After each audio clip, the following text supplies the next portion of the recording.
Welcome to Election Integrity Takes Center Stage. Please welcome our host, John Malcolm, Vice President of the Heritage Foundation's Institute for Constitutional Government. Well, welcome everybody to the Heritage Foundation, those of you who are here in person and those of you who are joining us virtually. I'm speaking to you from Washington, D.C., where you need to show an identification and a vaccine card to enter a gym or a restaurant, but you do not need to show an ID to vote. It is the same in many states across the country. Last year, a 2020 election for a town council seat in Eatonville, Florida, was overturned by a judge, and a new winner was declared because of voter fraud. The same thing happened in Mississippi, where a judge overturned the results of a Democratic primary for a position as a ward alderman because of voter fraud and voter intimidation. While voter fraud may not make a difference in many elections, it certainly can in close ones, and we have lots of close elections in this country. Another problem is that nobody really knows the full extent of the voter fraud problem, since there are many vulnerabilities in our election laws, making it easy to commit voter fraud and difficult to catch after the fact. That is, if you can find a prosecutor who is interested in pursuing voter fraud cases after an election has occurred. One absolute truth that I can tell you, it is highly unlikely to find voter fraud if you don't bother to look for it. Members of the mainstream media and many politicians choose to ignore or belittle any discussion about voter fraud and are quick to label any attempt to address it as voter suppression or a threat to our democracy. We are fortunate to have with us a very distinguished panel to discuss various facets of this problem. I will introduce them in the order in which they will speak, and we should have time for some questions at the end from our in-person and virtual attendees. So I would encourage you to be thinking about those questions and to submit them. We will first hear from John Fund. John is a national affairs columnist for National Review magazine, and he is also an analyst for Fox News. He has previously served as a columnist and a member of the editorial board of the Wall Street Journal. He's written articles that have appeared in dozens of publications. He's also written several books, including 3 books on voter fraud, 2 of which were co-authored with his fellow panelist, Hans von Spakovsky. The first was Who's Counting? How Fraudsters and Bureaucrats Put Your Vote at Risk, and the most recent is here. Our Broken Elections, How the Left Changed the Way You Vote. We will then hear from Hans von Spakovsky, my colleague. Hans is a senior legal fellow and the manager of the Election Law Reform Initiative at the Heritage Foundation in the Meese Center. Like John Fund, Hans has written articles that have appeared in dozens of journals and periodicals, and he is a frequent legal and political commentator on various media outlets. Before joining Heritage, Hans served as a federal election commissioner, which is the agency that enforces campaign finance laws for congressional and presidential elections. He also spent several years working in the Civil Rights Division at the Department of Justice, providing expertise in enforcing the Voting Rights Act and the Help America Vote Act. And he also served as a former vice chairman of the Electoral Board in Fairfax County, Virginia, and as a member of the Fulton County, Georgia Board of Registration and Elections, and as an advisor to the U.S. Election Commission. We will then hear from the Honorable Brian Hughes. Brian is in his second term in the Texas Senate, where he represents 16 counties in East Texas. He obtained his undergraduate degree from the University of Texas, where he's been honored as the outstanding alumnus, and his law degree from Baylor University, where he was honored as the Baylor Young Lawyer of the Year. While in the state Senate, Brian has received numerous accolades, including the Taxpayer Champion Award, the Defender of the American Dream Award, and the Horizon Award from the Texas Right to Life. We will then be joined virtually by the Honorable Kyle Ardoin. Kyle is Louisiana's 44th Secretary of State and is the president-elect of the National Association of the Secretaries of State. He served in that role since 2018 after serving for nearly a decade as the first Assistant Secretary of State. Since his election, Kyle has championed legislation to strengthen Louisiana's election laws and its cybersecurity, including laws that ban ballot harvesting, ballot trafficking, and require managerial or managed service providers to register and report to the Secretary of State. Because of these efforts, the agency that he oversees has received national recognition by the Election Assistance Commission and various other organizations. Last, but certainly not least, we will hear from Jessica Anderson. Jessica is currently the Executive Director at Heritage Action for America, where she is responsible for the strategic vision and operations of that organization while working alongside the leadership of the Heritage Foundation to ensure that both organizations are aligned and working towards common goals. Jessica previously worked at Heritage Action as a vice president before taking leave to join the Trump administration as an associate director of intergovernmental affairs and strategic initiatives at the Office of Management and Budget. We are certainly glad to have her back. Jessica has received numerous awards, including most recently the Buckley Award for Conservative Leadership. And with that, John, the floor is yours. Thank you, John. In 2000, the issue of election integrity and the administration of our elections stopped being so much a local and state issue and became a national issue with the Bush v. Gore race. And Americans realized that our sloppy, backward, antiquated election systems in many states could really impact national policy because the presidential race was decided in one state, Florida, by just 537 votes. There was a coming together by both parties that we had to improve our election systems. And that resulted in the Help America Vote Act of 2002, which was completely bipartisan, passed by a Democratic Senate, signed into law by a Republican president. Its lead co-sponsor, Senator Chris Dodd, a Democrat from Connecticut, said the purpose of this bill is to make it easy to vote and hard to cheat. We're Americans. We can do both at the same time. The first few years after that, election integrity was still, to a large extent, a bipartisan issue. In 2008, the Supreme Court, by a vote of 6-3, upheld the constitutionality of Indiana's voter ID law. And the opinion was written by the court's most liberal member at the time, John Paul Stevens, who recounted a long history of voter fraud and voter irregularities and voter sloppiness in America, and said the very integrity of our elections was at stake. If people, and he cited several polls which showed rising cynicism about the accuracy and completeness of our vote counts, he said, to the extent that public cynicism grows about the reliability of our elections, you're going to see voter turnout go down, you're going to see less public confidence in our elections, and ultimately less legitimacy in our government and the government officials who serve us. Unfortunately, starting about 10 or 12 years ago, that bipartisan makeup of the debate over elections started to break down dramatically. Under Barack Obama's Justice Department, and Hans and I have written a book about this, the issue became thoroughly politicized. As soon as Barack Obama took office, one of his top justice officials held a meeting and announced that a provision of the Help America Vote Act, which specified that in exchange for the federal government upgrading election systems for states, sending them money, they would have to submit to a culling of the rolls, a cleanup of the voter registration rolls, which in most states are notoriously inaccurate. The Pew Research Center in 2012 estimated that 1 out of 6 voter registrations was inaccurate, unreliable, or outdated. And I think that starting with the Obama administration, when they decided openly to say we are not going to file any cases against states that don't maintain their voter rolls, we're going to ignore that because that could decrease voter turnout rather than increase voter turnout. That's not what we're interested in. Well, if you have voter registration rolls that are as inaccurate as the ones many states have, the people who are going to be sometimes voting are people who shouldn't be voting. And one of the things that our book emphasizes is that there are 2 civil rights that everyone in this audience has. You have the right to vote freely without any undue influence, any barriers, no poll taxes, no Jim Crow laws that we had up until the 1960s.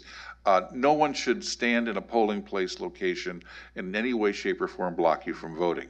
That's a civil rights battle that we fought in the 60s. We need to preserve and extend those gains.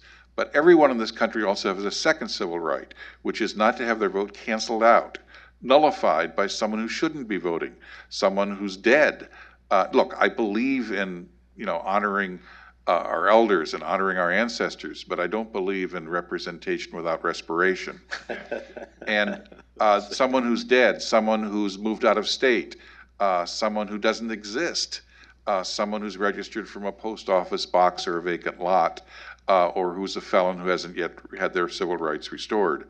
When that happens, election results are tainted, illegitimate, and people lose confidence in the election process. I'll just conclude by saying that it's unfortunate that the media in the last year or so has decided to completely ignore one side of the story. The headlines are full of articles about voter suppression, alleged racism, the big lie. We're not here to discuss that so much. In fact, I'll quote Phil Klein, the former Kansas Attorney General. Many on the left decried the lack of transparency prior to the 2020 election, but now that they've won, they are silent. Many on the right have improperly claimed definitive proof of fraud in 2020, instead of recognizing that all investigations and reviews of government performance begin with questions, not conclusions. The result is a form of nuclear warfare where both sides engage in the mutual assured destruction by dropping accusatory soundbite bombs, hoping to cancel each other. Meanwhile, responsive government dies, unquote. Look, there are two sides to this story. We just went through a long debate in the United States Senate over the Let the People Vote Act. And the other side on this spent probably $100 million. They had 99% of the mainstream media on their side, yelling racism in a crowded political theater, which led to incendiary charges, and the President of the United States accusing opponents of this act of being modern-day supporters of Jim Crow and adherents to the philosophy of Jefferson Davis, the President of the Confederacy. It's time to turn down the temperature, and it's time now that the bill has been defeated for us to actually step back and take a calmer look. And I think that that has to begin with recognizing that there is a real debate. Our systems are antiquated and outdated, and sometimes you can't tell where the incompetence ends and the fraud begins. And I'll give you just 3 examples from yesterday's newspapers and internet. In Compton, California, 3 people who had been accused of stealing votes in a city council election that ultimately ended up being decided by 1 vote pled guilty. The city council member who was the instigator, apparently, for that fraud has not pled guilty, but all of his associates apparently have. Compton, by the way, is 99% minority. That's 100,000 people live in Compton. In next door Hawthorne, California, 2 people have been charged with submitting 8,000 fake voter registrations. This is in a city that's 64% minority. One of the things that has been completely ignored in the mainstream media is sometimes the biggest victims of voter fraud are minorities in areas where government is corrupt, government is unresponsive, government provides poor services. Sometimes reformers try to change that, and local political machines will take any action necessary, including and up to voter fraud, in order to squelch reform. I've seen that happen and reported on it in Detroit, in Milwaukee, in St. Louis, in Hawthorne and Compton, and many other places. That's why minorities, surprisingly, support voter integrity measures like voter ID by percentages as high or higher than the white population. In fact, the Washington Post survey of a few years ago found that minority populations, Asians, blacks, Hispanics, support election integrity measures and believe that voter fraud is a serious problem in a greater percentage than Caucasians do. Why is that? Well, I'll give you one example. We have seen over and over again that voter fraud does affect elections. We saw a congressional race in North Carolina overturned by a federal court, had to be rerun, and we've seen examples at the Heritage Foundation's website, which has over 1,500 documented cases of voter fraud. Lastly, there are some signs that in the wake of the For the People act being defeated in the Senate, there are some signs that there's perhaps going to be reevaluation. In Sunday's New York Times, Chris Caldwell, who's a contributing writer for the New York Times editorial page, had a very interesting piece in which he said the various iterations of the For the People Act were case in point in how the media has distorted this issue. Democrats monopolized the political argument for a year. If there were a solid case their bill really was an emergency project to protect democracy, it would have triumphed by now. And he concludes by saying, voters of any background might, for example, be appalled by what happened on January 6, 2021 at the Capitol, but they also might consider the intervention of infotech billionaires in the 2020 election to be a larger potential threat to our democracy. Mark Zuckerberg's foundation gave upward of $400 million to the nonprofit Center for Tech and Civic Life to help local governments organize elections under COVID-19 conditions. It is hard to imagine that anyone worried about the role of private wealth in prison construction or military contracting or public schools would welcome such a role in elections.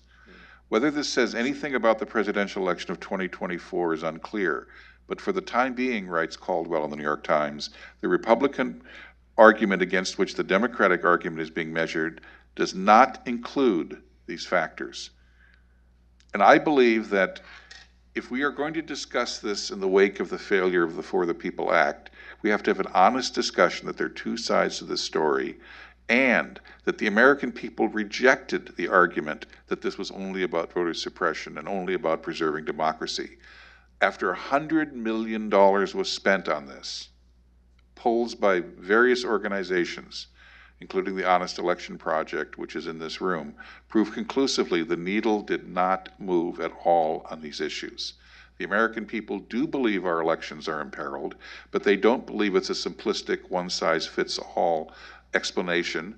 They do believe that we have to pay attention not just to the civil right of making sure everyone is able to vote, but also that every vote is counted accurately and that people's rights are protected from fraudsters and from incompetent bureaucrats. Thank you. Hans? Well, it's hard to follow up with John, but since we often write together, I guess I'm going to have to do that. Look, some years ago, the Heritage Foundation, John Malcolm, and myself, we got the idea that, we got tired of reading stories in the Washington Post and elsewhere saying there's no election fraud, we don't need to worry about it. So we started a election fraud database. It's unique, it's the only one in the country that we know of. It only has proven cases of fraud in it. Someone's been convicted in a court of law, or a judge has ordered a new election, like the elections that John was talking about. We're up to 1,340 cases. We now have 3 more cases to add, the Compton, California cases. And what's happened is now what the newspapers and others say is, well, there's no widespread election fraud across the country. And I'm going, well, how widespread does it need to be before you want to do something about it? Particularly when you have elections, close elections, that get overturned. And there's example after example of that. The other problem, of course, with this is, and John mentioned this, is, look, prosecutors, unfortunately, aren't interested in prosecuting and taking a lot of these cases. I know of many, many other cases of potential fraud that prosecutors have ignored. And a quick example, if I may give it, the Public Interest Legal Foundation, I'm on the board of that besides my work at Heritage. They recently used the sunshine laws in Florida to ask for all criminal referrals from just 10 counties in Florida. Criminal referrals where election officials found evidence that criminal violations of election laws had occurred related to the 2020 election. They issued a report, it's available on their website, 156 criminal referrals from those counties, 9 of them, 9 out of the 10. And then they followed up, checked court records and everything, and do you know that the prosecutors, local prosecutors in those 9 counties, did absolutely nothing about any of those criminal referrals? Now, if they had done something about that and those cases been proven, our database would jump up quite a bit. But there are many, many instances of that, unfortunately. So this website shows, again, it's a sampling of cases only. It is not a comprehensive list, and it does not include all the potential cases out there that aren't investigated by election officials and aren't prosecuted. By the way, remember I said they tried 10 counties? They got information back from 9 counties. The 10th county, Hillsborough County, said, oh, the election official said, we don't refer any of the cases we find to local prosecutors. So they're not even interested in investigating potential election crimes and going after that. So that's a real problem in this area. Now the other, and this is a map, it's up on our website. You can click on any state. It'll pull up the fraud case, give you the details, and most importantly, give you citations to the source documents, everything from newspaper articles to actual court cases. As John can tell you, before the last election, several media outlets got together and assigned 14 reporters to not investigate possible problems in the election sphere, but to investigate our database, to go through every single case we had, trying to find problems and mistakes, and they couldn't find a single one because we're very careful. The latest thing that we've done, this was a huge project, took a lot of work. We started this a year ago, was we now have on our website our Election Integrity Scorecard. Because as you know, the Heritage Foundation, we don't just identify problems, we want to recommend solutions. And so what we did is we analyzed the election laws that we believe are important to election integrity and security, which are intended to protect voters. Our goal is both access and security. And we compared it to a list of best practices that we have recommended to the states on how they should do everything from handling the cleanup and maintaining the accuracy of their voter registration rolls, to how they should handle the absentee balloting process to maintain the security of that process. And then we compared each state's laws to our best practices.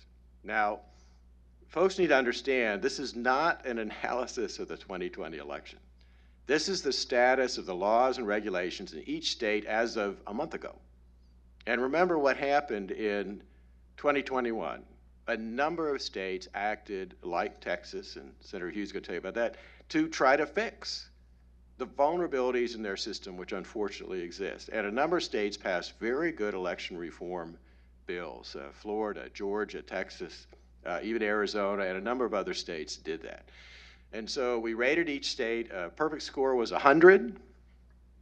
No state in the country got 100. I think the highest score was 83. Texas was pretty high. I think you guys were 6th. But what that shows you is that while a lot of states have done everything they can to improve the process, to protect their voters, there's still room for improvement. And the other big advantage of this is that we've also put up model laws on issues like voter ID, for example. And this is going to be continually updated. So we're going to be doing a lot of work from now on. Every time states have their legislative sessions, we will update it. Now, one final warning about this scorecard. You can have the best laws and regulations in the country, but if local officials and state officials don't comply with those laws and don't enforce them, they're not going to do you much good. And we're hoping that folks at the grassroots, public, citizens, state legislators, and others will use this to not only put in good laws, but make sure that election officials are complying with the laws that have been constitutionally put in place by their state legislatures. Each state, you can click on it, you can get complete details. We explain our methodology, what the best practices are that we think should be there. 12 broad categories, 47 different criteria, and this is a work in progress. If folks think we have missed something, if they think something needs to be corrected, if they think there's another standard or criteria they think we ought to consider, we want to hear about it. So we encourage folks to take a look at this, analyze it, look at our standards, look at our methodology, and let us know if there's anything you think we should fix. I hate to say it, but there are a number of states that are at the bottom of the list because their standards are so bad and their election laws are in terrible shape. And what does that mean? It means there's a lot of room, unfortunately, for fraud. If someone wants to commit it and there are no security measures in place to really stop it or detect it, you can do it and you can get away with it. And as the cases in our database show, there are folks who are willing to do that, to get into positions of power. Why is that? Well, because as a now retired, longtime career lawyer at the Justice Department told me years ago, he had been responsible for prosecuting these kind of election crimes for many years. He said, look, in many places, whether it's big cities or rural counties, elected positions are positions of power because jobs, contracts, money are dealt out by local governments. And people in some places, unfortunately, are willing to misbehave to get into those positions. So I want to thank everybody for coming today, but there's a lot more to be said about this, and I think I'll end there, John. Brian? Thanks very much. My name's Brian Hughes. It's great to be here, connecting with those who are here virtually and also present. Important stuff, and we're thankful for the work of Heritage and each one here. I've gotten to work with each one on this panel and so many in the room and learning a lot. That's how federalism is supposed to work, right? We learn from each other's mistakes and copy the good stuff. And so with that, Texas did go through this in the last year. Election integrity is something we've worked on for a while. In 2017, we had a mail ballot reform bill that was passed on a bipartisan basis. In 2019, we came back for more reforms based on what we hear from folks back home. It's not, again, it shouldn't be a partisan issue, as John said. Sadly, it has become that. And then in 2021, we came back with more reforms. Again, in Texas, since we have a part-time citizen legislature, we are in session for normally 140 days is every 2 years. I know, Mr. Chairman, better if it were 2 days every 140 years, but we're there for about 5 months every other year. And during that interim, we're back home, back in our old jobs, and we see people at church and at football games and at the grocery store, and we have to give account for what happened, what didn't happen. And we hear testimony from folks that way, and also formally at hearings. And when we hear these problems, whether it's about election integrity or education or transportation, we try to address those problems. So that's what this was about, and it was an especially ugly debate this year because of all that was going on nationally. But the good news is common sense reforms got put in place. Many of these, of course, are not partisan. None of them should be, but many of them, for example, paper backup, right? An auditable paper trail.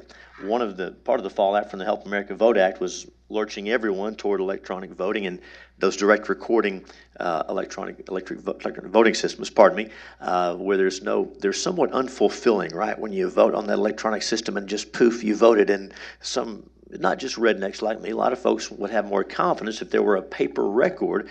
So if we have to do a recount, we can do a recount. That was a long fight that finally got done in Texas.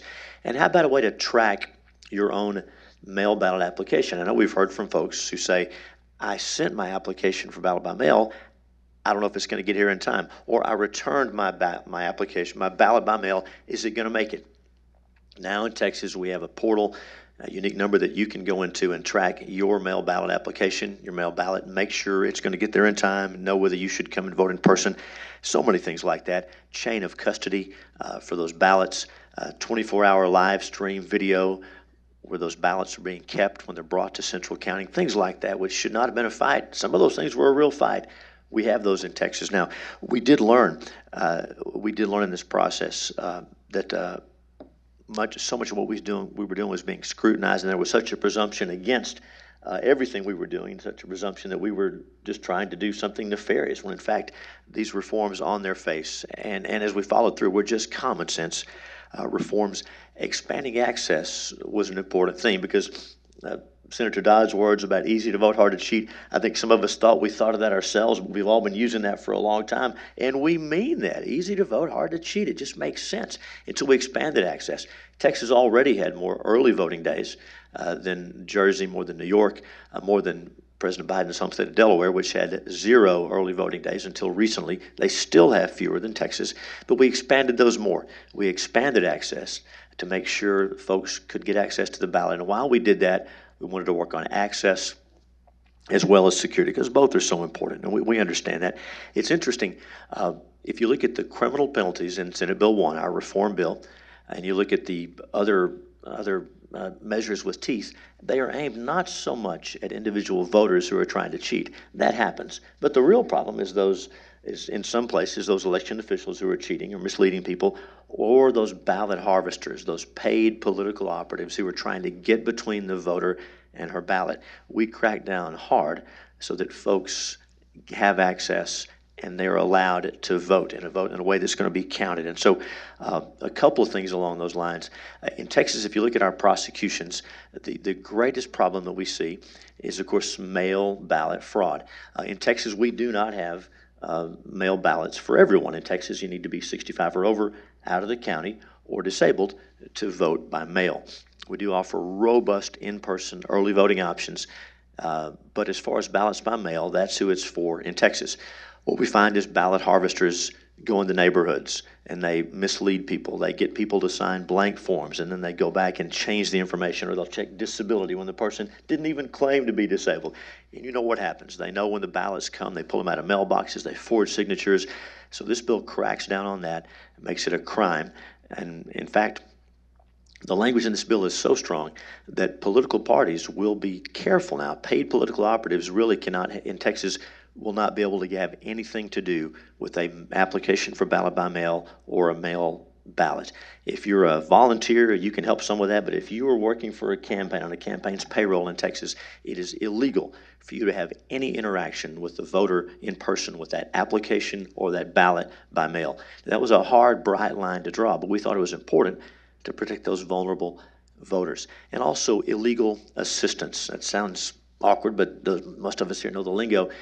That's when people claim to be assisting a voter, but in fact, the one claiming to offer assistance is voting the way they want to, not the way the voter wants to. Our Attorney General's office and our DAs prosecute these cases, and there's tangible evidence I'm going to show you in a moment. So those things we crack down on. We also put things in place to make sure the system is working right, to make sure poll watchers have access to do their jobs, but not to intimidate, not to interfere with the voting process. Also making sure the machines are working right so we can have confidence in that system. Those are some of the high point things we did. Voter ID. We've had voter ID in Texas in person since 2011. We now have voter ID for ballots by mail, and we're implementing that for this election cycle. Our Secretary of State's working with our counties to make sure everybody knows. And for the first time ever, and this never gets talked about in many of the stories, but for the first time ever in Texas, there is a standardized cure process for those applications for ballot by mail. In the past, if you have a problem on your ballot by mail, it's rejected. You don't know about it unless you chase it down. You don't know it needs to be fixed. Now in Texas, in every county, a standardized system where the voter's informed and given an opportunity to cure defects in their application for ballot by mail. Again, we want every eligible voter to vote, be encouraged to vote, make it easy. We do not want people to cheat. And as far as enforcement goes, John made a great point. We can pass strong laws, but if our district attorneys are not willing to enforce the laws, or if we don't have other state authority to do that, it's a real problem. And as conservatives, we understand the challenge, right? We are reticent to expand a statewide executive office like Attorney General. We have a great Attorney General in Texas, and hope we always will. But we recognize if we concentrate too much power in one place, that can be abused. We may not always have a great Attorney General in Texas or other states, and we know why our founders loathed concentration of power for a reason. So we lack local control. But what happens when The local district attorney, for whatever reason, doesn't prosecute these cases, whether they don't have the resources, whether they're afraid of the ballot harvesters, whether they're in bed with them, or a plethora of other possibilities. I'm not suggesting any of those are more likely than others, but for whatever reason, they're not getting prosecuted. So what do we do about that? And so in Texas, as one tool, we added private causes of action, private causes of action. So let's say an election is stolen from you and the district attorney won't prosecute. Well, in Texas now, you can file a civil lawsuit against that ballot harvester, against that one who stole the election, and you can make them disgorge the monies they were paid for doing that, also get your attorney's fees back. Of course, there's always the normal process for challenging elections, and those are pretty tight frames for that. That's always an option. But even if it's too late to overturn the election, if you can prove you were cheated, you can hold the wrongdoer accountable. And we, as conservatives, we shouldn't fear this. You know, number 7 of the first 10 is the right to trial by jury in a civil case. Has it been abused? Of course. Do we have to guard it jealously? Yes. But private citizens, a jury of your peers holding you accountable, that just makes sense. That's a uniquely American idea. And so we are using that in Texas. You may know we're also using it in the heartbeat bill, separate issue from today, but we're using that in Texas, and we believe that will have an effect. Now, as far as illegal assistance, what does that look like? I do want to share one example with you before I give you a little bit of time back. And so you talked about how many times the fraud takes place in minority communities. We found that as well. Elderly voters, folks who maybe don't speak the English language so well, first-time voters, they're the ones most often preyed upon by ballot harvesters, by these paid operatives who just want to cheat. And yes, with financial motives. And so I'm going to read you sworn testimony from a trial in Hidalgo County, Texas. This is a sworn testimony given under trial. The case is on appeal now. And the lady I'm going to quote is named Angie Cavazos. Ms. Cavazos was a first-time voter, but she wanted to vote. She was encouraged to vote until she came. And then when she got to the polling place, someone showed up to help her. And I'm just going to read you her words. And she says, then I go to the polling place, and Marcella goes up. Now, I should have mentioned Marcella later testified she was being paid $500 to be at the polling place to help candidates. To help voters. Now, she was being paid by one of the candidates. Did that color the way she was giving assistance?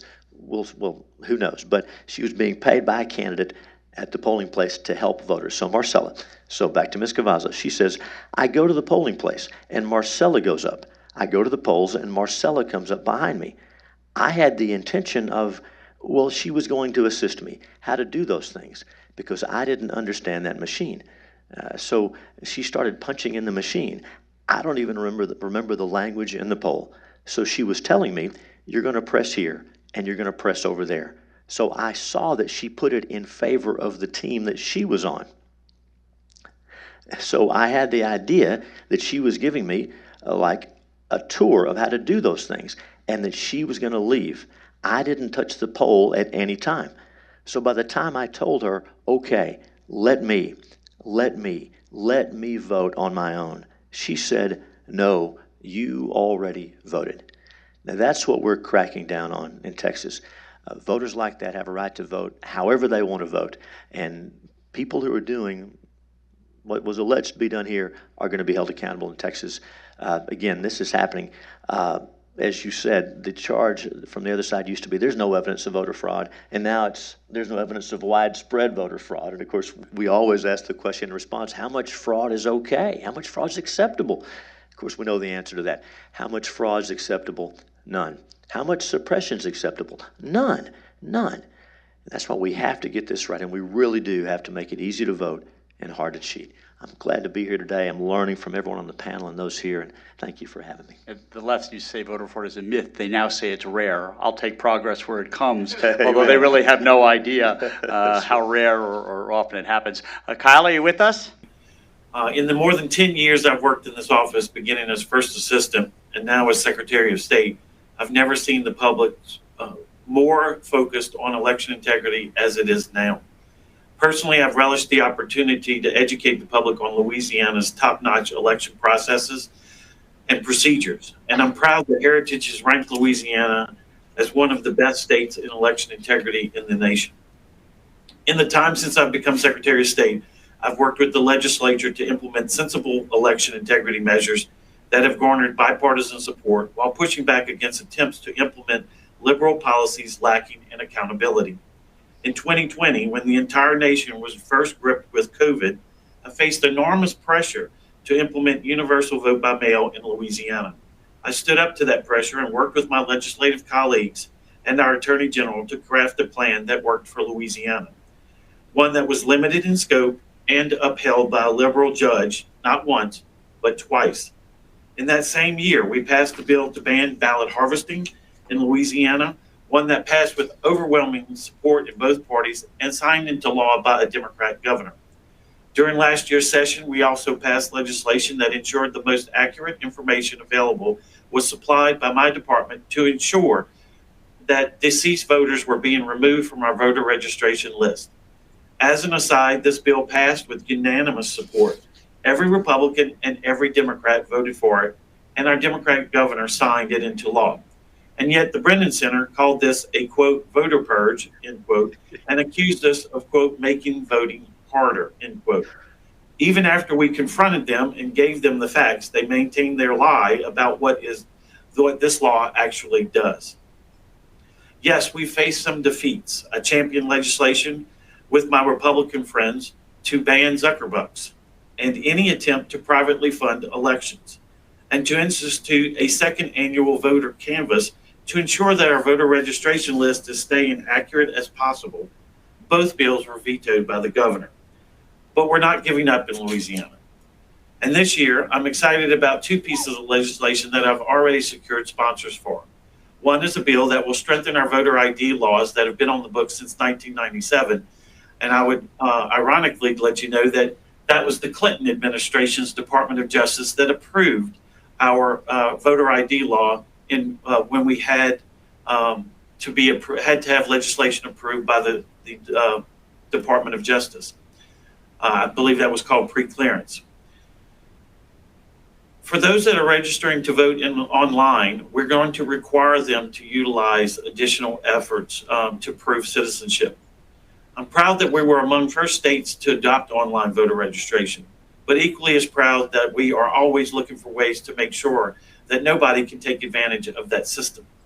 Secondly, I'll be pursuing an amendment to our state constitution that will ban any municipality or local governing authority in Louisiana from allowing non-citizens to vote in any election. What happened in New York just a few weeks ago is an affront to election integrity, and we can't let that happen. And the best part of this proposed amendment is that it doesn't need the governor's signature. Once it passes the legislature, it will be going straight to the voters of Louisiana for their approval. I'm proud of our record in Louisiana as we continue to strengthen our election integrity laws, processes, and procedures. I'm proud that we've done so by working with Republicans and Democrats. I'm proud that we've stood our ground against outside liberal groups like the Brennan Center who want to tell Louisiana how to run our elections. I again thank you for this opportunity to brag about Louisiana and the strides we've made and how we can be an example to the rest of the nation in successfully strengthening our elections. And as others have said, it's not wrong to strengthen our laws and election integrity efforts. We need to make it harder to cheat and easier to vote. And in Louisiana, it's never been easier to either register and vote or vote. It's very simple. When you have over 90% of your eligible citizens registered, that's an important part. But the other part is making it easy to access the ballot box. We've had early voting in Louisiana. We have 7 days. We expanded it during COVID to offer more opportunities, and we will continue to look for ways to expand it, but we will also make sure that on balance, integrity efforts are a priority in our great state. Thank you for this opportunity, and I look forward to questions. Thank you, Kyle. Jessica? Great. Well, it's a pleasure to be with everybody this morning and to back cleanup after this very diverse discussion about the different aspects that go into securing the vote and safeguarding our elections. I run Heritage Action. This is a grassroots organization. It's 2 million activists across the country.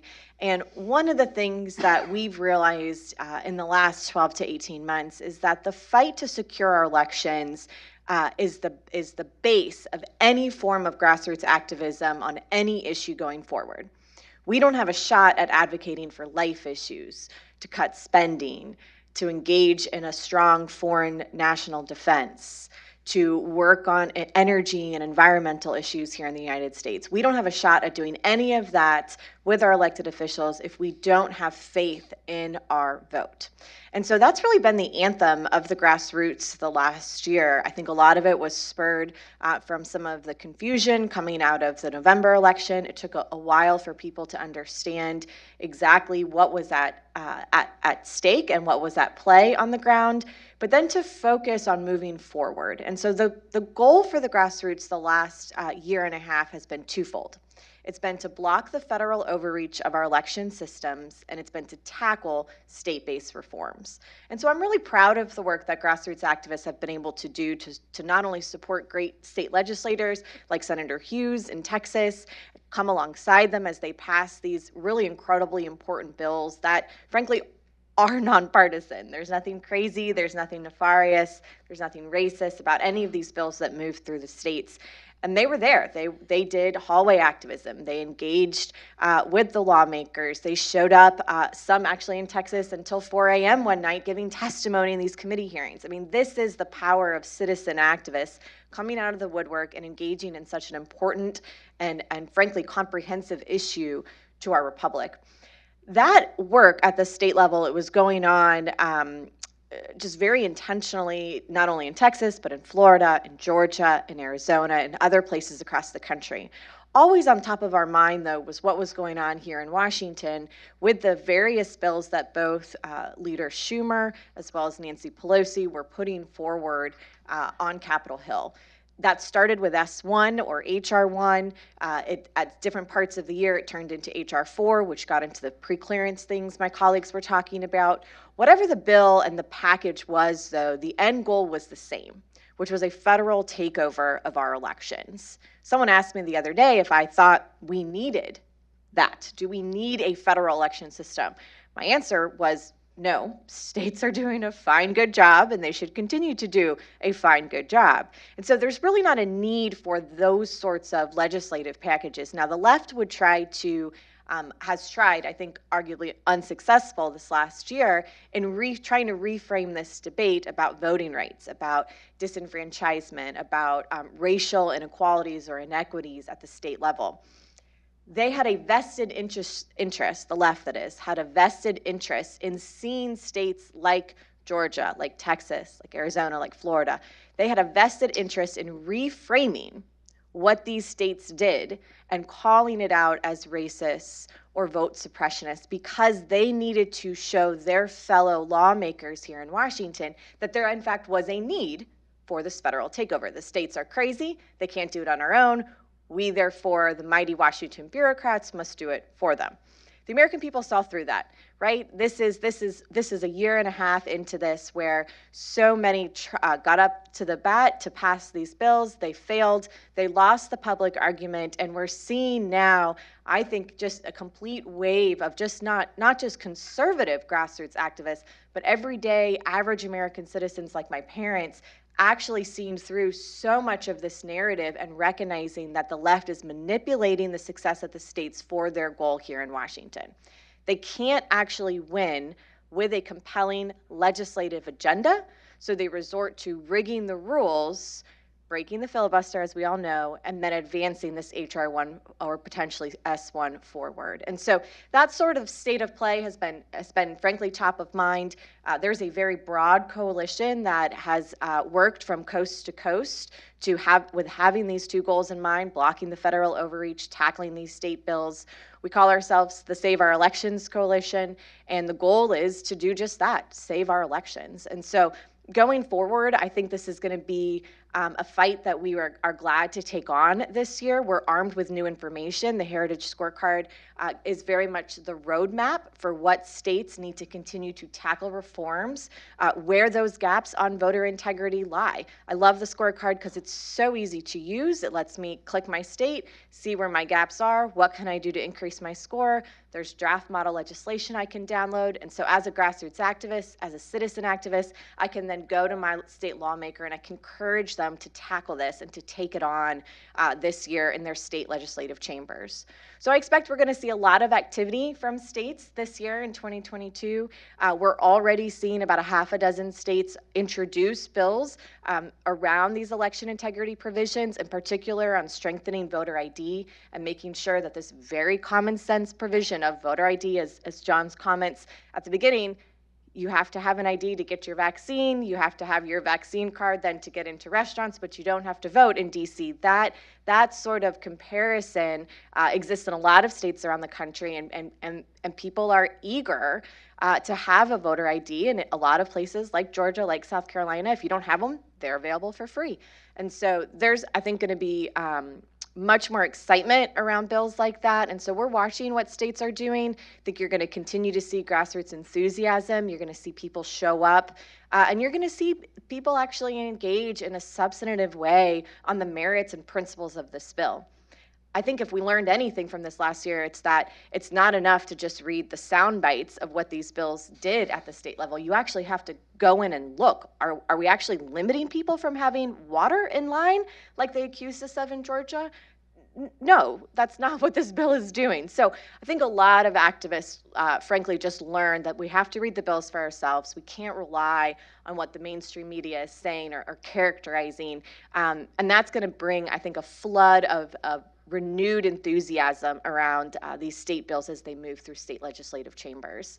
Second thing would be here in Washington, the fight to block this federal overreach is not yet over. There is a lot of interest from Schumer, from Pelosi, to be able to nuke the filibuster in the Senate, to advance these bills to Biden's desk. I think Biden's comments, President Biden's comments, I guess 2 weeks ago now in Atlanta, really articulated where his heart is on this issue. He wants to see a version of these bills on his desk, certainly before the 2022 midterm elections. And so conservatives will need to stay vigilant, not only to preserve the filibuster for the many reasons we all would agree that we need it, but then to recognize this two-step power grab that could come shortly after with these HR 1 S1 package of bills. The third point I would just make is one that conservatives are, I think, getting really comfortable and more used to talking about. And Senator Hughes, I think, illustrated this point so beautifully.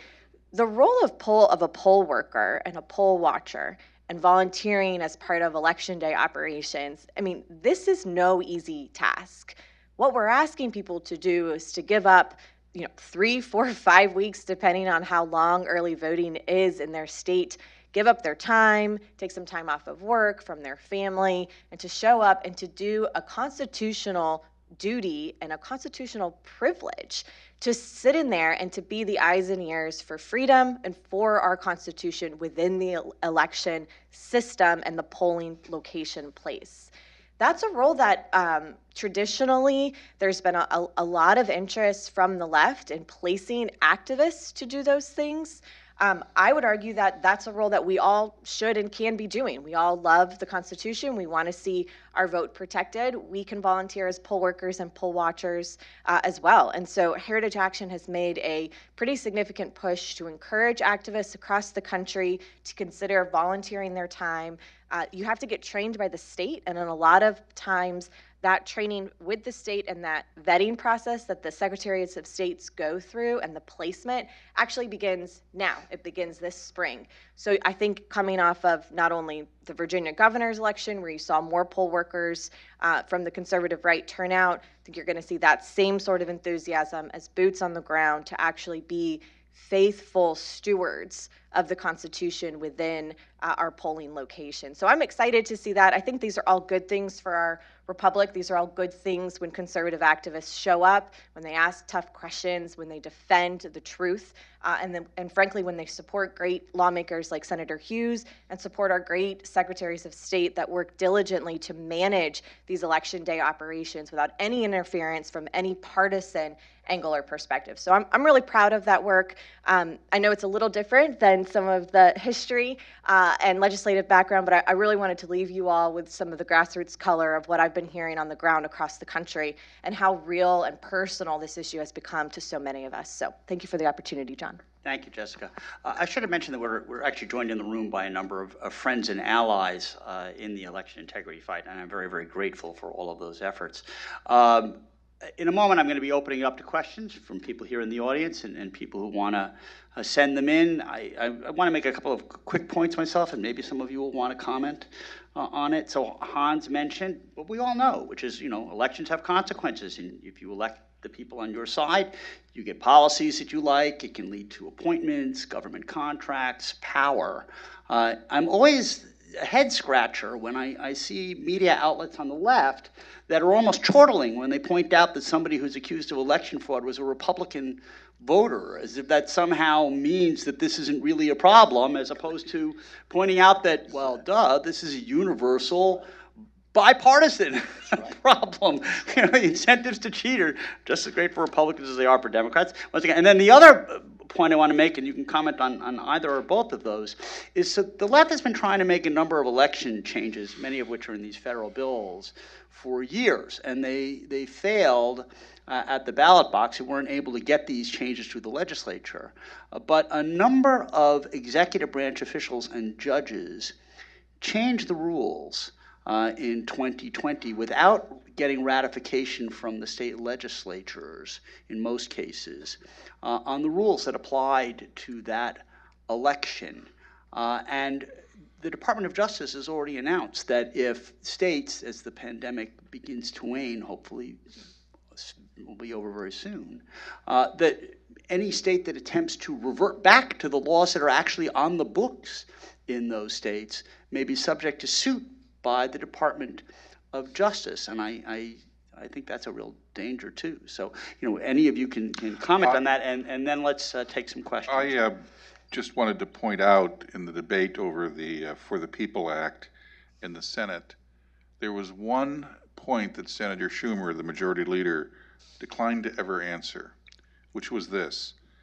We know among many of the things that the bill would do to override state election laws, and, for example, require same-day voter registration, which is an open invitation to ballot fraud, and also, of course, eliminate any need for an excuse for absentee voting. He had no answer for those who brought up the fact that, of course, his own home state, New York, does not have same-day voter registration, does not allow unlimited absentee voting, and in fact, just last November, 2 ballot measures were presented to New York voters to institute same-day voter registration and no excuse absentee voting, 2 of the pillars of the For the People Act, and New York voters overwhelmingly defeated them. So Senator Schumer was pushing on all 50 states measures his own constituents had opposed. Now, Hans made a very important point about human nature being frail and we're all flawed creatures. Boy, it can get pretty ugly out there. Power is a very dangerous drug. We've had 2 former members of Congress in Pennsylvania indicted in recent years, and what were they doing? These are former members of Congress. You'd think they'd have a reputation of some kind to protect. They would go into Alzheimer's homes where there were patients and assist them in filling out their ballots. They were both indicted. In Texas, where Senator Hughes is from, a few years ago there was a group called Houston Votes that was registering people who didn't exist, who were illegal aliens, who were ineligible to vote. The county registrar, Leo Vasquez, said this was outrageous. It was polluting garbage into our voter registration system. He found of the 25,000 applications the group Houston Votes filed, only 7,193 were actually for new voters. Fraud at an unprecedented scale. Now, I wrote about that story, and I interviewed the head of Houston Votes. His name was Sean Cadell. He struck me as a rather shifty and evasive fellow, but I had no idea because apparently he's been involved in voter fraud schemes all over the country from his home base in New Jersey, which of course is a fountain of voter fraud. Well, yesterday afternoon in New Jersey, Mr. Cadell finally paid a price for his activities over the years, which extend back to Texas. He pled guilty to murder for hire. He had murdered a fellow political consultant. He'd paid 2 individuals to go to his apartment a few years ago, stab him to death, and then torch the place in order to hide the evidence. He's in home detention right now on $1 million bail. This is serious stuff. There are people out there who will stop at nothing to subvert our elections. And for one side to deny that this is going on is frankly a dereliction of duty. Senator Schumer knows better. He knows better for the following reasons. A few years ago, the Democratic Election Commissioner for Manhattan, this is an official government position, was caught on tape by James O'Keefe of Project Veritas, admitting that voter fraud is rampant in New York, that buses go from neighborhood to neighborhood for repeat voting. And he admitted that, and he said, of course we need voter ID. What was the response from election officials in New York City? Mayor de Blasio had him fired within 48 hours because he was committing a political gaffe, which, as you know, in Washington and New York means you tell the truth inadvertently in politics. Secondly, one of the last acts of Mayor Bloomberg before he turned over the mayor's office to Mayor de Blasio was to authorize a Department of Investigations probe into the New York Board of Elections, which is a notorious sinkhole of political patronage and corruption. And the Department of Investigations did something rather unusual. They actually looked to see whether the system had integrity. They took 63 investigators, had them pose as voters who had either moved out of state, were dead, or were serving time in Rikers Island. And they would go to polling places on the day that Mayor de Blasio was elected, and they would try to vote. And they would mix and match. For example, a 25-year-old Puerto Rican investigator was trying to vote in the name of a 93-year-old Polish widow. Completely disparate descriptions in terms of age and everything else. 61 of the 63 times in Chuck Schumer's New York, those people were allowed to vote because there's no voter ID law in New York. There were only 2 occasions in which they were temporarily blocked from voting. One of them was the fellow had moved, or the alleged voter had moved from one neighborhood to another nearby. So the polling inspector said, oh, well, you can't vote here. So he walked him out to the street, pointed down the block, gave him directions so he could go to the place he had originally registered, and he voted there. That was one case.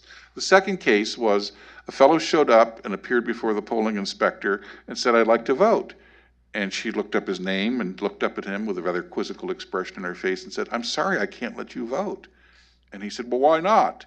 He said, well, you're trying to vote in the name of my son, and he's dead. And you're not my son. So that was the only exception, the only time someone was prevented from voting. Chuck Schumer knows all of this.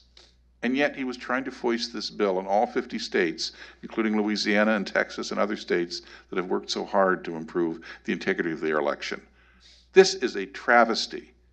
And thankfully, this $100 million campaign to nationalize our elections into one-size-fits-all failed miserably. Now we have to go on offense and have a renewed effort to preserve and protect the integrity of our elections.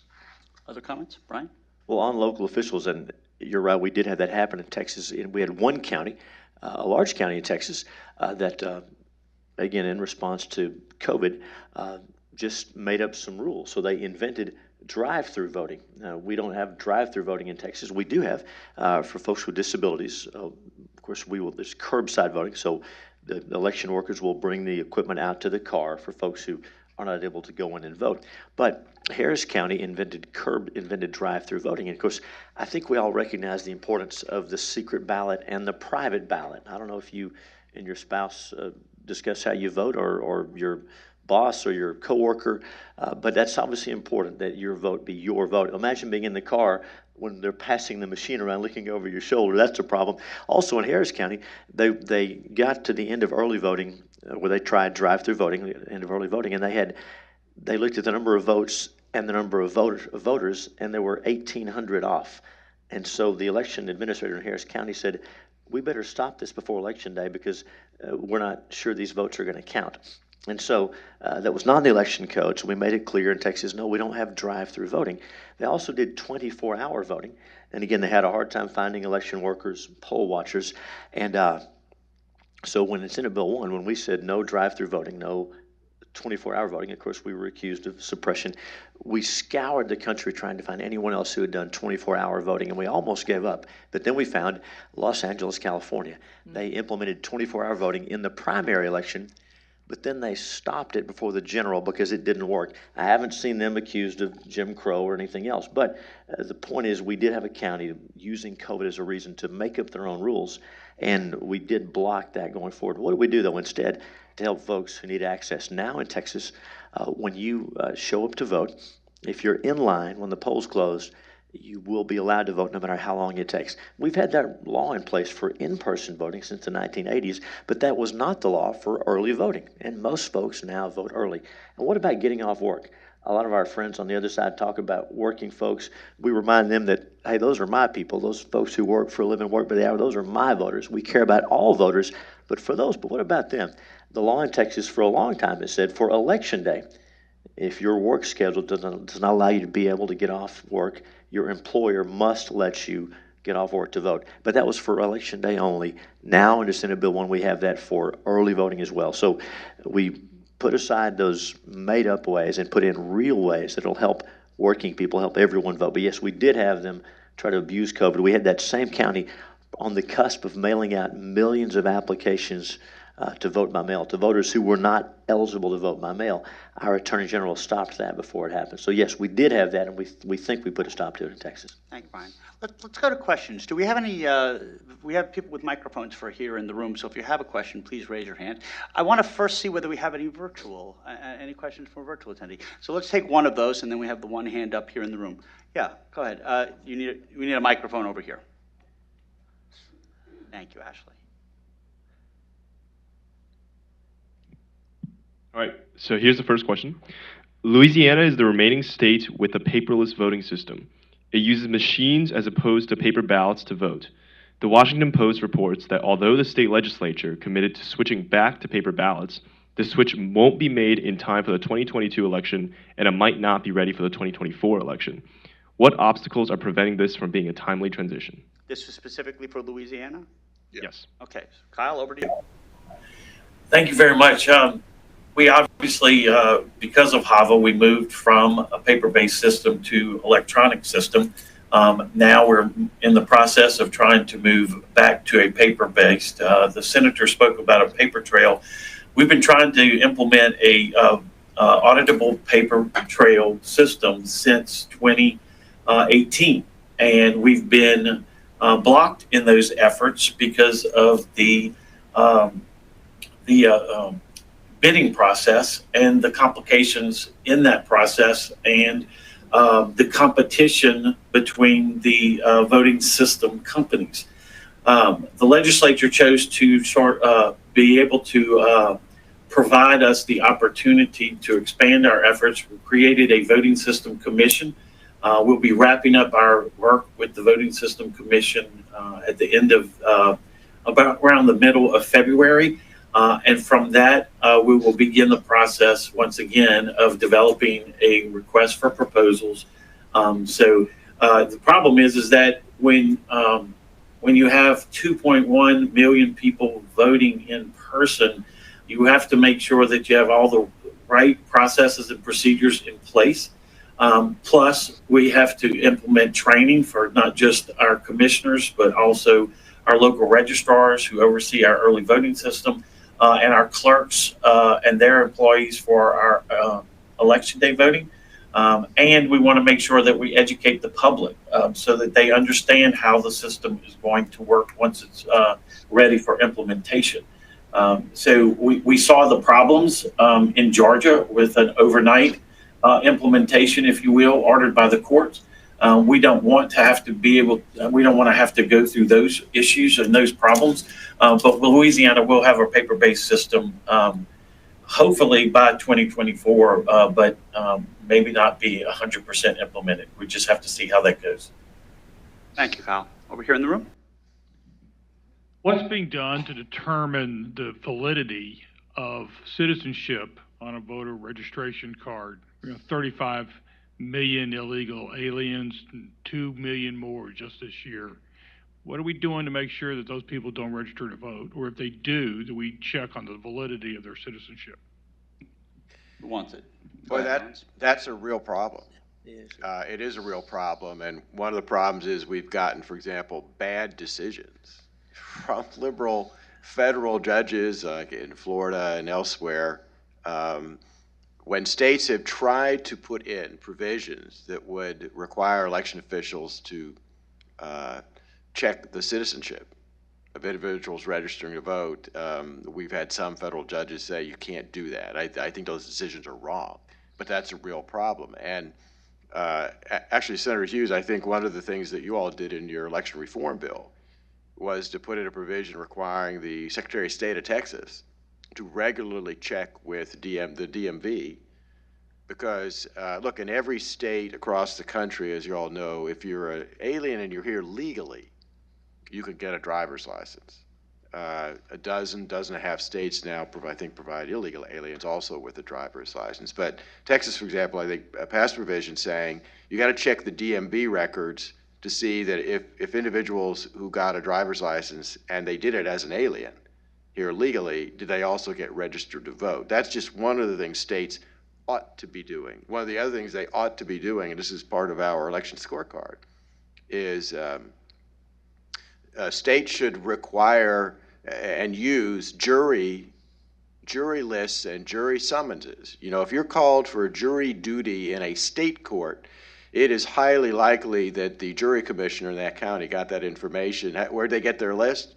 From election officials. They use voter registration lists to call people for jury duty. And in many states, when someone is excused from jury duty because they are not a U.S. citizen, that information isn't being sent back to election officials. Not only that, but the federal courts, where do folks think the federal courts get their lists of people to call for jury duty? They go to state election officials for it. That's right. And every state should say to federal courts, look, you can have our voter registration list, but a condition of you using our state voter registration list is that when someone is excused for jury duty in a federal court, you have to tell us that they have been excused because either they're not a U.S. citizen or perhaps they have moved out of state. And those are all things that states ought to be doing, and many states are not doing on this issue. Responding to your question Be quick, very John, briefly. So I want to get to a couple of questions. Look, I live in New York City. Our system is broken. Just look at our last primary election for mayor, which was a disaster. What is New York City doing? It's expanding the right of non-citizens to vote in all municipal elections. This is a big problem because they wanted to take it further. There is no enforcement if you're a non-citizen on an illegal status. If you register to vote and vote, there's no enforcement of that. Secondly, a majority of the Democratic caucus in the House of Representatives last year voted to allow 16-year-olds to have the right to vote in federal elections. They're trying to expand the franchise to 16-year-olds, and we have lots of problems we need to fix first. At the risk of running long, we've had two very patient people here in the room, so I'm going to take those two questions. We've got one, that's fine, we can go back here and then come up here. We have two questions and try to keep the answers brief if we could. Thank you. Great panel. What organized effort is there to recruit election officials, particularly in cities where Republicans tend to lose elections? I can take that. Go ahead. Or do you want to get both questions at once? Well, that's fine. I can tell you what, let's take the second question as well. It's down here, Ashley up here. Sorry.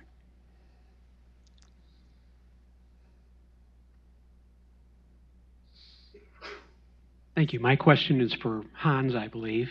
I'm representative of people that go out weeks and sometimes months in advance of an election to secure the right to vote and to prevent integrity problems.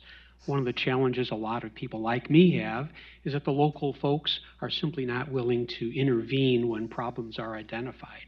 To what degree does the scorecard take into account maybe the statutory or regulatory environment that allows or perhaps requires local election or other officials to intervene and assist when these types of problems are identified? And I guess a subsidiary question would be, are you thinking about maybe amending the scorecard at some point in the future, evaluating the effectiveness and the bare willingness of local folks to enforce the law? Actually, those are great questions. I'm going to take very quickly your second question, which is, we're open-minded to doing all of this. I mean, one problem with that is, for instance, there are some states that have 40, 50 counties. 254. Fine, okay. And so what do you do? What do you do if, let's pick 50. 46 of them follow the law and 4 of them don't. So one, getting the information to prove that is difficult. And then how do you evaluate that state's compliance when the overwhelming majority of counties are following the law, but the 4 that aren't or 5 that aren't are causing a real problem? So that there are practical difficulties with your second suggestion. And now we'll go back to the other questions. Yeah. Jessica, you go first and then. But go ahead. We realize that's a problem. And that's why the scorecard has a rating of states on whether or not they give the state legislature and residents of the state the ability to sue in court election officials and others who are not complying with the election laws that the state legislature has put in place. They should have standing to go after election officials and others who are saying, you have a law on this, we're just not going to comply with it. Because that is a very important part of our classification. So we are actually looking at that issue. And that is in the scorecard, so it doesn't have to be amended. Right. Jessica. Just briefly, yesterday was National Poll Worker Recruitment Day. And this was a nonpartisan push across the country to recruit and identify poll workers to basically get vetted and trained now so they can be ready for November and certainly when early voting begins. So one, I would just encourage anyone that is looking to volunteer to check out the resources online. A lot of them are available at saveourelections.com. Where you can get plugged in. And then there's a really deep and pretty cool coalition that's working outside of Washington to recruit and place poll workers in areas where, we just haven't been in years previously, to build, as the gentleman behind you would say, the capacity on the ground. And so if you're interested in getting involved in that, please see me afterwards, and I'm happy to plug you in. But it's a real effort, and I think the model that was done in Virginia for the gubernatorial race and up and down that ballot proved that this can be done in other states. So I knew that this time would fly by.